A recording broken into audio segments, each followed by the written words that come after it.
Welcome, everyone, to the Obligation of Memory podcast. I'm Jeffery Giesener, founder of the Jewish Culture and Holocaust Remembrance Group on Facebook and YouTube. And we're starting our second episode with Mark Newhouse, my buddy, and a fabulous writer and, believe it, of children's books and now of Holocaust memoirs, which he has won a grand prize for. So, Mark, we're going to pick up our second episode here with you. Sort of recapped a little bit about your family. You have Holocaust survivor parents. You have a divorce in the family, and so you wind up having a new stepfather on with your mother, and you have another stepmother with your father, and you have a bunch of siblings that come all out of that. And if you want to know about that, I want you to go back and listen to episode 1. But now I'm going to ask you to tell a little bit what it was like growing up in a survivor's home. You have two survivors who came to the United States, and you were the ticket, as you indicated, to get them here. Your father worked 24 hours a day. He eventually opened his store. I'd like to hear about what kind of store it is. So take us away of a little bit of what your parents did when they came to the United States. And then I know that at some point your parents divorced. So you do have an interesting sort of story of what it's like to live in a survivor's home. Yeah. I've heard some survivors, and it seemed as if their parents were not as impacted by the Holocaust as my parents were. We didn't live with a lot of Jewish people in our neighborhood. In fact, I was the only foreign-born student in my class. Where was I'll never forget. Where were you? Where were you located when you came to the United States? I was in Whitestone, Queens. Okay. And it was a lovely neighborhood. But I will never forget it. We had a teacher who, when I was, I guess, in 5th grade, we had just moved into the neighborhood. And she decided to do a wonderful thing, which was to have a grandparents' day. And we were all making invitations for our grandparents. And she saw that I was sitting at my desk, and I was a really good kid. My parents were, my father particularly was extremely strict. I think one reason was he believed that America could someday again have a Holocaust. And he felt that the only way a Jew would survive would be by getting enough education so that they would have enough money to survive. And so he was extremely strict. At any rate, there I was at my desk, and I wasn't making an invitation. And this teacher came over to my desk and she said, "Mark, why aren't you making an invitation?" And as I said, I was one of these kids who always wanted to please the teacher. Teachers loved me. And I said, "I'm sorry, I don't have grandparents." And she said, "What do you mean you don't have grandparents?" I said, "They were murdered." And she was shocked. "What do you mean they were murdered?" I said, "My family was killed during the Holocaust."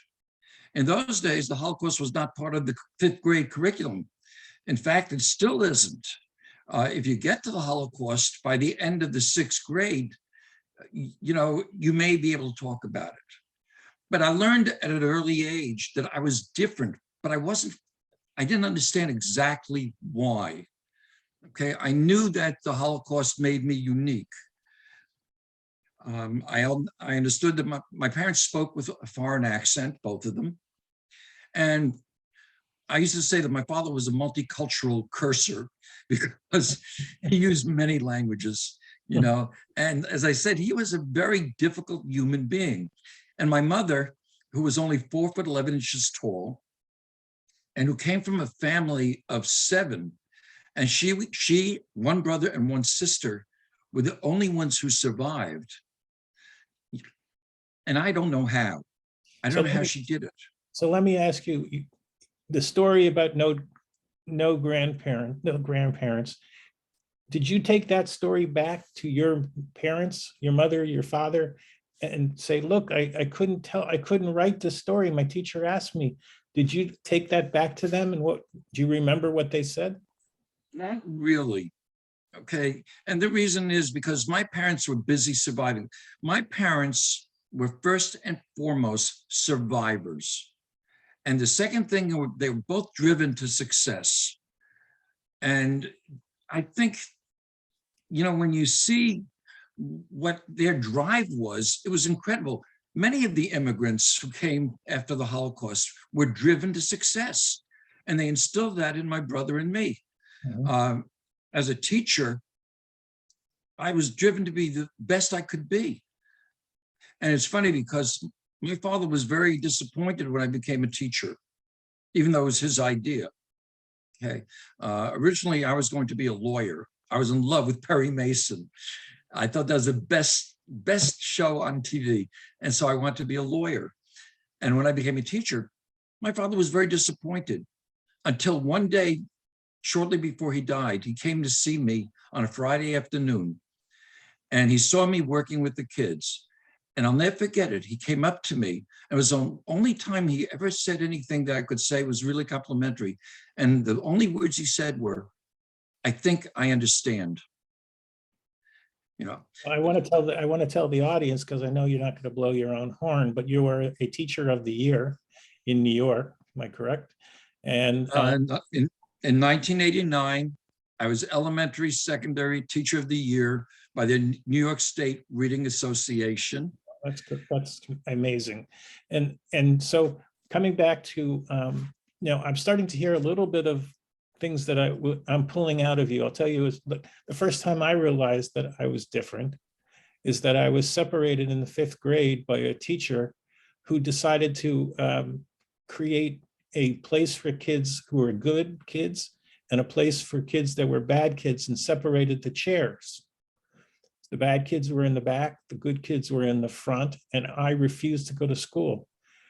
He put me in the back, and I was a good kid. And I don't know why he put me in the back, but it affected me, and I didn't want to go to school. I cried and cried and cried. My mom actually had to take, we lived 2 blocks from the school. My mom literally had to take me in my heels dragging into the cement, and she had to visit the principal, who she became very friendly with. My mom could really talk to anybody about anything. That she was beloved and everyone loved her. But I remember that was the first time I felt like I suffered some kind of trauma that may have been associated with the Holocaust. And so some of the things that I'm hearing you kind of talk about are traumatic. And we're going to talk a little later about what I call intergenerational survivor trauma, but some of the things that you are talking about touch on those nerves. So let me ask you, you are growing up in this family. Is there any other stories that you can kind of tell the audience about your growing up, maybe with your brother, anything that relates back to family, that are lovable stories, maybe not so lovable stories? I will tell you that, as I said, my life was a mystery. When I joined the military, a sergeant went over my paperwork, and he noticed a very interesting thing, that sometimes I called myself Mark H. Newhouse, other times Mark Newhouse. And he said, I need to know your name. Your papers are all different. So I went home and I looked for my birth certificate. I didn't have one. So I found my citizenship papers. And on my citizenship papers, it says in type, Mark Newhouse. And then someone wrote Harry in ink going in a diagonal. Now, I became a citizen in June of 1953. I was only 5 years old, so I couldn't have done it. All right. So I went to my mom's house and I said, Mom, what's my middle name? The sergeant in the military wants to know. And she said, it's Chaim. So I said, Chaim, where did that come from? Well, she said when I was born, she almost died. And because she almost died, they gave me the name Chaim, which means life. It made sense. Well, the following week, I went to my dad's house. And I don't know why I did it. I never should have. But I said to my father, I said, Dad, what's my middle name? And he goes, what do you mean, what's your middle name? You're old enough to know your middle name. I was 23 at the time. I said, Dad, just tell me, what's my middle name? And he goes, Chaim. Well, my parents, as I said, had a very stormy marriage. So this is the first time they ever agreed on anything. So I was like thrilled. So I said to my father, I said, Dad, I said, how did I get the middle name Chaim? He goes, oh, when you were born, You almost died. And so we gave you the name Chaim. So I said to my father, I said, Dad, Mom said she almost died. And he says, oh, that witch always wants to be the center of attention. You know, So I had to go ahead. I had to learn to live with this kind of situation. My father was extremely strict. Now, my brother was born in America. And I always felt that because he was born in America, we were treated very, very differently. Okay, we're probably better friends now than we've ever been. Okay. He was expected to play sports. He was more outgoing. But I always had this shadow over me. So, you know, I understood Polish, I understood Yiddish. He did not, you know, and just to give you one example, all right, my father joined an organization called the Ludger Young Men's Benevolent Society, and they met at the Roosevelt Hotel in Manhattan. Well, at one point, he became the president. Now, I was only in 5th grade. My father couldn't speak English. He certainly couldn't write it very well. I had to do all the newsletters. A 5th grader was writing the newsletters for this organization of men who were pretty influential people. And there I was writing this thing. And the arguments we used to have, I mean, it was pretty incredible. That's a great story. It's a great story. So now I'm going to take you forward. You just mentioned that you're going to the military and you're 23 years old. So you graduated high school. Now, did you go to the military after college, or did you go to the university first? Because it sounds like that would be the path. So tell me a little bit about how you got to the military, why you chose. Was it where you're drafted? Honestly, I was the world's worst soldier, but I sure tried very, very hard. I was 23. I was never an athlete. And, you know, what I was known for was working very, very hard. And it was actually in the military that I actually had my first experience, I think, with anti-Semitism. Although looking back on it now, when I was in 6th grade, I picked up a very, very difficult situation, a bully. And looking back at it now, it may have been because of, you know, the fact that I was Jewish. I was a lieutenant on the school safety patrol. And this guy just made my life miserable. And it actually was one of the first stories I ever wrote, because one day I was looking out the window and there was this bully with his gang. And I didn't feel safe at my own apartment. And so I don't know why I did it. I took some paper and I wrote a story. And in that story, I turned the bully into a potato chip. Now, what do you do with a potato chip? Eat it. You know, most people say, well, you eat him. I didn't eat him. I stomped all over him. Well, the next day I brought the story to my teacher and my teacher loved it. And she put it up on a bulletin board, put a gold star on it. And, you know, and for the first time, I felt like I had done something worthwhile, you know. Let me ask you, where did you, after graduating high school, where did you go to college? Well, that was another interesting story. I was accepted to Queens College. And in those days, Queens College was free. And so my dad said, that's where you're going. There was no if, and, or but about it. So I went to Queens College for 4 years.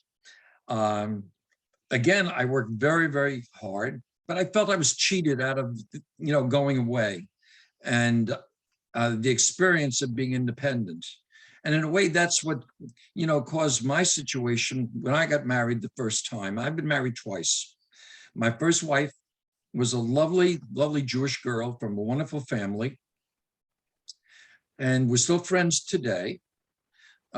She and her husband, ironically, I married an English woman, and she married a Scottish Jew. And the accents are flying when we get together. But we all worked as a team to help my oldest son, who was about 1.5 years when I left my wife. It was a mutual thing. So you went into the military after Queens College. It sounds like, were you drafted? No, I enlisted in the reserves in the Army National Guard.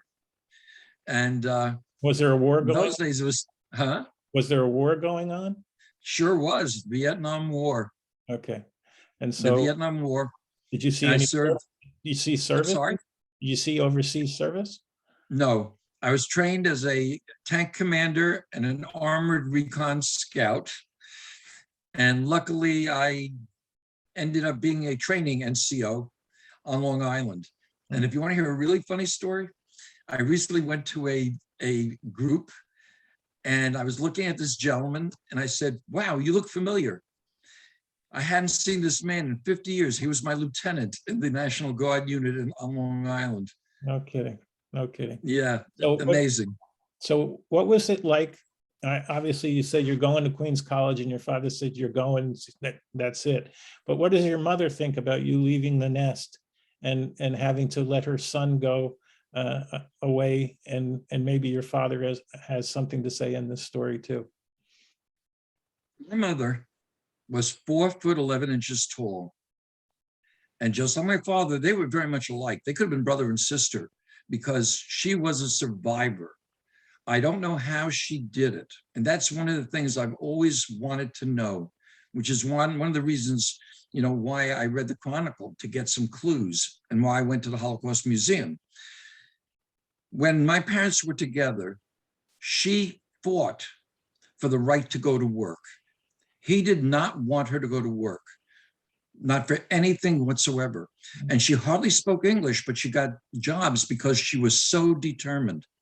She also fought him to be able to drive.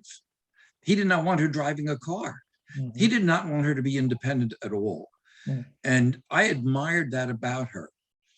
But she had to protect herself. She tried to protect me. For some reason or another, my father and I, we never got along. He just did not understand me. And my mom was always trying to protect me. But when it came to something like college, she had no voice at all. And I certainly did not either.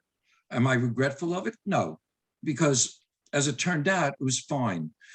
But for a young person like myself who had worked very, very hard to succeed, I was a good student, okay?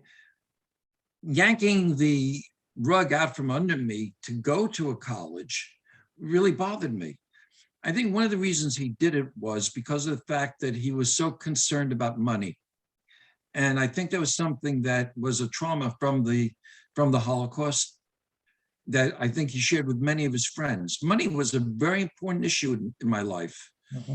And I think that it was very difficult because I'm not at all materialistic, but that is something that is ingrained in a lot of us, I think, that drive to succeed, And let me ask you about your brother, who's 22 months younger than you are. How are your outlooks similar or different growing up with your father and your mother? My brother was always, I think because he was a little younger than I was and more Americanized than I was, he was always more political. He could somehow work around my dad. He's an extremely successful businessman. He's an accountant, a CPA. He passed the CPA exam on the very first try, all 4 parts. Mm-hmm. And he's an extremely successful businessman in California. He owns a lot of properties and he's done extremely well. Mm-hmm. I always say we're like 2 sides of a coin, because I was the one who loved words and languages, and he was the one who always loved math. He was always more athletic than I was, more outgoing than I was. And there was a competition between us, which I think was set up a lot by my father's very strict, rules. He was raised in a very European way, and he was an only child. And once I met someone who knew him when he was a child, and I said, what was he like as a child? Because I always thought it was the Holocaust that made him what he was. And she said he was just as difficult as a child. Yeah. So it's just, I think the Holocaust made it even worse. But, I have to give him credit because he never let anything stop him. Never. He survived the Holocaust. And again, I don't really know how he did it. Women loved him. When he walked into a room, people knew he was there. And he was driven to success, and a very intelligent person whose education was stopped, when the Nazis invaded Poland. And what you said he had a business. What was his business that he eventually became? Well, he started out, as I said, delivering carriages to make money to repay Hayas. After that, he became a ragman, and he started his own business and became very successful. By the way, you know who another famous ragman's son was? Go ahead, tell me. Kirk Douglas. Okay. His autobiography is The Ragman's Son. What is a rag? When you say a rag man, what is that exactly for our audience? I don't know it, but I'm sure other people don't exactly know what that means.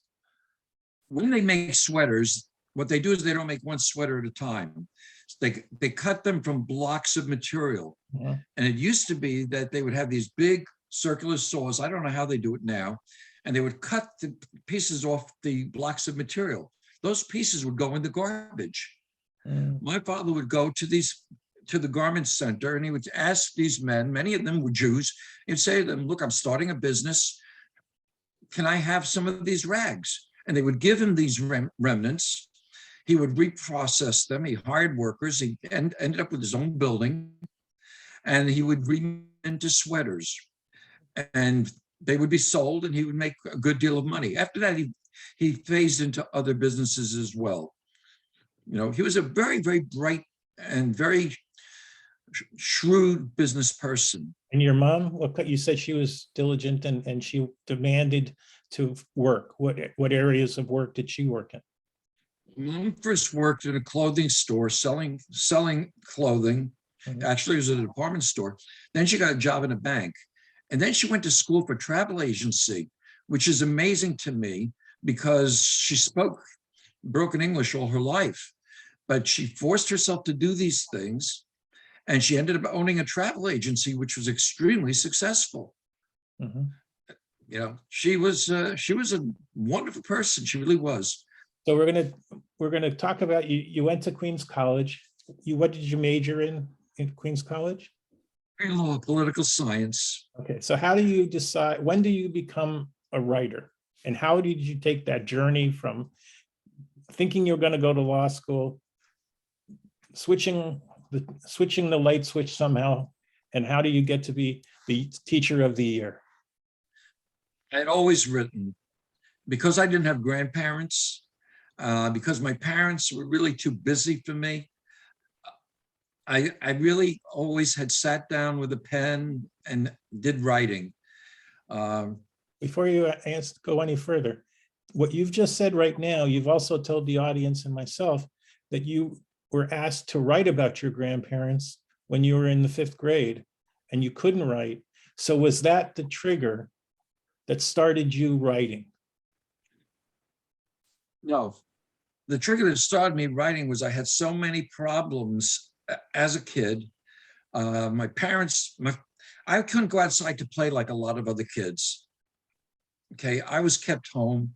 My homework had to come first. Math did not come easily for me. So I had to really work hard at that. And math was so very, very important. Anyway, as I told you, when I was bullied, that's the first time I had a story published when the teacher put it up on the bulletin board. Mhm. The pen then became a magic wand for me.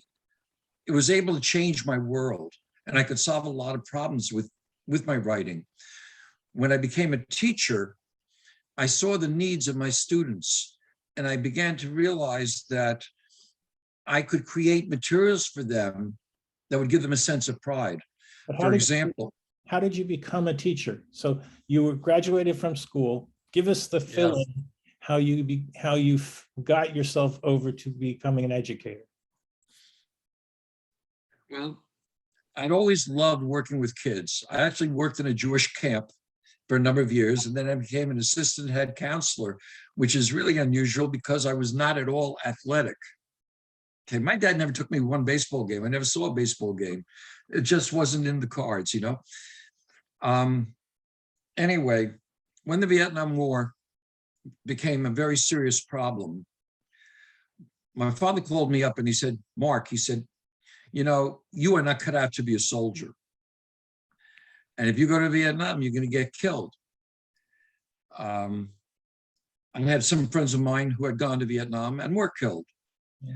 And I had my own thoughts about the Vietnam War, which, you know, put me at great odds with my father. At any rate. What were the thoughts? Huh? What were your thoughts that were at odds with your father? I had done a research paper and I felt that the Vietnam War was a civil war. My father believed that it was something that we had to do to stop the communists. Mm. It caused a major clash. Okay.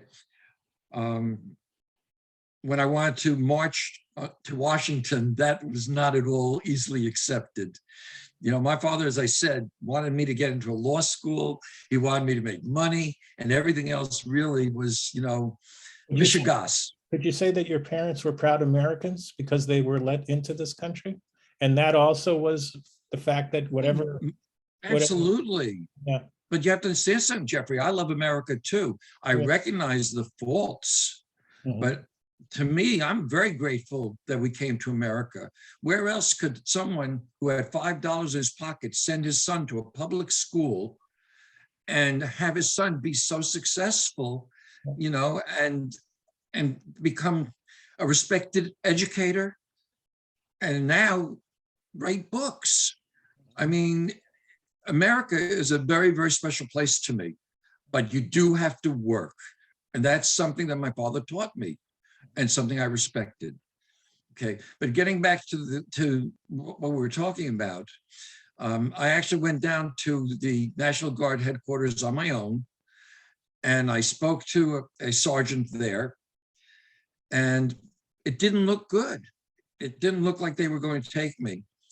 And then after I told him, I never did finish that story. After I told him the story about my middle name, and I argued with myself whether I should tell him that story because he was not Jewish, and I didn't know if he would understand the fact that I didn't know my middle name. But I told him what happened. I told him about what my parents and what my father said. Well, this very, very formal sergeant was sitting at his desk, and he was wearing a plaid hunting shirt and khaki pants and army boots. And he's looking at me dressed in a suit and tie. And all of a sudden he burst into laughter. And he said, you know, he said, I've had a lot of crazy people come in here, but beyond a doubt, you not knowing your middle name has to be the craziest story of all. And the funny part about that is I just found out that I don't even know my whole American name because my name was never legally changed. My name in Europe was Max, M-A-X, Newhouse, N-E-U-H-A-U-S. And the only time it was changed was on the citizenship papers. So my brother pointed out, with his usual sense of humor, that I'm not even really Mark Newhouse. So this is what I mean by my life being a little bit of a mystery. We're getting close to the second end of our episode, but let me tell you, when my father's brother, and he got out of Germany in 1939, he was Horst Giesener, and my grandmother was Käthe Giesener. And when they went to England, he immediately changed his name to Harry Gilbert, because there was anybody who was German in the UK or England at that time would suspect that they were a Nazi spy. So I could see how your change of name happened because you wanted to come into the United States and you didn't want to have a German sounding name. Well, you know, sounding name. Yeah, you know, I can understand it too. What I wish I knew was how these things happen. And a funny thing happened just the other day. My cousin, who I hadn't spoken to a long time, he told me something I never knew. His middle name is Harry as well. Mm. So I didn't know that. So I guess his name was Chaim as well. And, you know, like I said, I think with me, because my life was such a mystery, I sort of was a little afraid to learn more about it, you know, and I had no one really to ask. Yeah, yeah. Well, I want to bring the second episode to a conclusion. It has been fascinating to follow the life of Mark Newhouse, my guest on these episodes. You're listening to the Obligation of Memory podcast for the Jewish Culture and Holocaust Remembrance Group on Facebook and YouTube. We're going to come right back with episode 3 of this series with Mark. And I hope you do come back and listen to more of Mark's terrific story. See you soon.